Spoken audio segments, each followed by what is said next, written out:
ישנים בביטחון, כי אתה שומר בלילה שכולם הולכים לישון. לא הכל ורוד ולפעמים מתגעגע לאמא לאישה כזה קרוב להשתגע.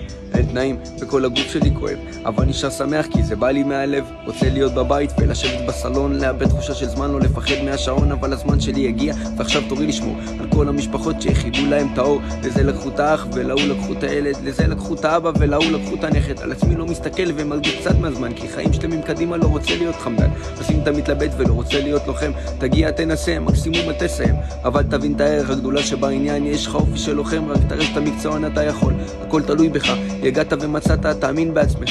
יהיה לך קשה אבל אתה תבין את הערך, יהיה לך קשה אבל זה עוד מכשול בדרך. אם להגיד את האמת זה קורה, ברוב הזמן אין לי כוח, אבל יש לנו מדינה אחת ואין לנו לאן לברוח. אם אין אני לי מי לי, כולם מסביב שונאים אותנו, אז בואו נשמור על המדינה, כי זה המקום שלנו.